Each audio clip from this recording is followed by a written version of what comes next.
Toronto Raptors training camp is complete. 4 days of training camp, intense training camp, and the intra-squad game today. Amazing turnout by the fans. Yeah. The Metro Center, the entire lower bowl was filled. Parts of the upper bowl had people in them, and the excitement. Everyone I talked to after the game, family and friends, and just kind of like just overhearing a couple conversations. People seemed really excited about the fact that they are here, and everyone had a great time. What did you think about the applause that some of those guys got? Demar got a big round of applause. Andrea did, and Jose, huge. Not surprised. Yeah, I think the biggest reason, of course, is they're like the longest tenured Raptors and the ones that people are more familiar with. And so it was great to see that they were getting the love. I bet you they were probably happy about to do it, especially Jose, given the fact that there's a real strong chance that he may end up coming off the bench this year. Yeah, exactly. I want to hear more applause for Jamal. Yeah, I know, exactly. The hometown boy.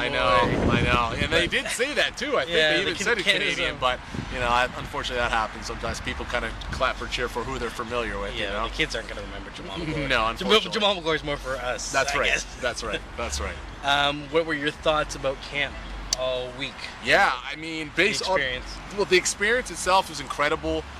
Just having the ability to talk to these guys, just like we would like ourselves, and getting some great content for the blogs. I thought that was just fantastic.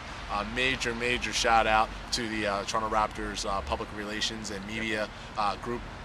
Mr. Jim LeBombard, fantastic to work with. Phil Summers and Rovin Yao. Man, oh man, I can't say enough about them kind of bringing us into the fold to cover training camp all week. Tremendous. And I mean, we were in the mix with some. This is our first time kind of doing media stuff with the Raptors, so to be in the same company as like Doug Smith, Eric Green, Ollie McKenzie, Mike Gatner, being in the mix with those guys, like I read Doug Smith's column all the time and Ollie McKenzie, so just being in the mix with those guys was a fun experience as well. And I even like just being with them and then reading the articles and knowing that you were with them at that same time. That's right. You kind of get to see exactly how they came up with the pieces and the different quotes, and you were there like listening to Coach Casey or whatever player gave those quotes. You're like, oh, okay, cool, and to kind of see them at work, that was cool as well. Let's flip the camera. Hey, no, wait. Because of what you saw, what are you most looking forward to this season? I'm most looking forward to seeing how the team gels.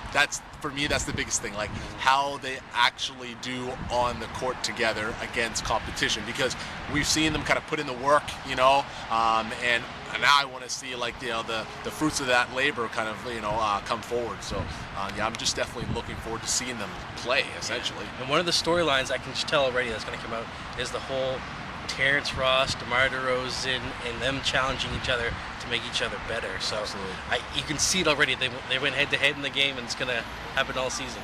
Hopefully for the good for both of them. Oh yeah, competition's never a bad thing because it keeps people, keeps them up on their A game, and anytime you can have that within your squad, they're going to take it out on the other team, hopefully, when the time comes. So, as Coach Casey said, he is happy at the fact that they have a lot of depth at a lot of positions. Let's wrap it up. What was your highlight of the whole week? Just the experience. I think for me, that's probably the easiest way to sum it up. Just the experience of being able to cover training camp as, essentially a media member, and just seeing how the professionals kind of handle it and go about it, and also watching professional athletes at work, in preparation for the long grind of an 82-game NBA season, Yeah.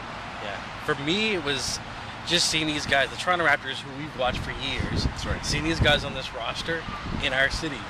The city of Halifax. Yeah, good point. Halifax. That's right. These guys were here.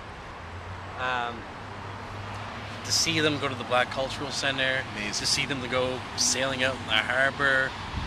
The guys you watched in Toronto, they might have not even known where Halifax was. That's right. Now they know that. I'm sure they took a lot outside of basketball from here. Definitely. Let's flip this around.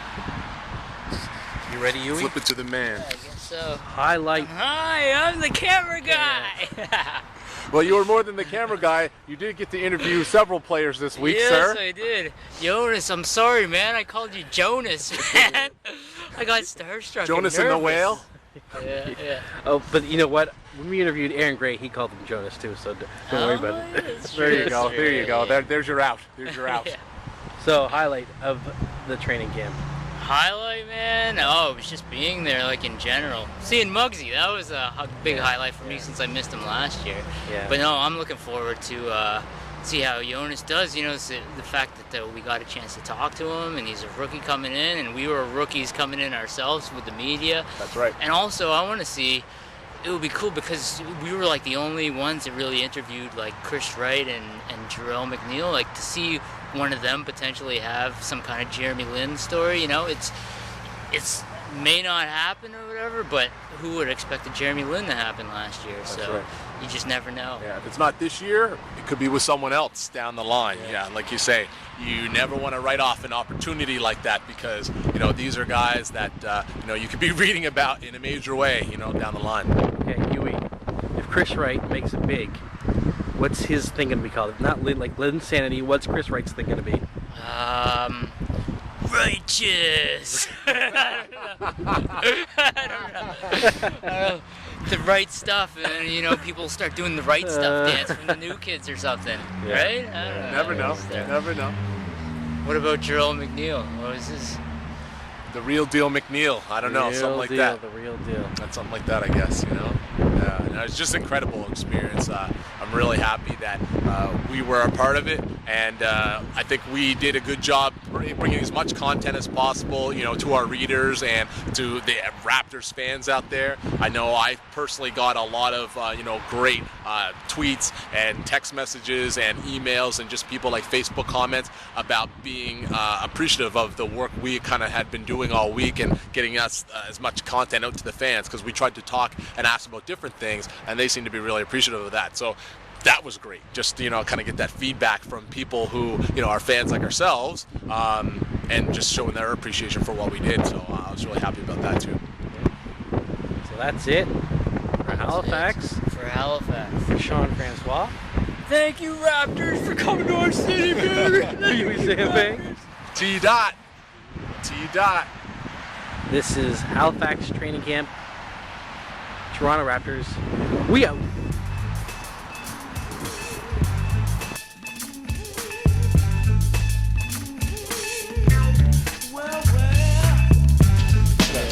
Thank you, sir. Thank you. He's one of the guys now. Oh yeah, exactly. Jonas Valanciunas is doing his thing. Practically part of hip hoop junkies who bet. He is. He is. Your interview yesterday.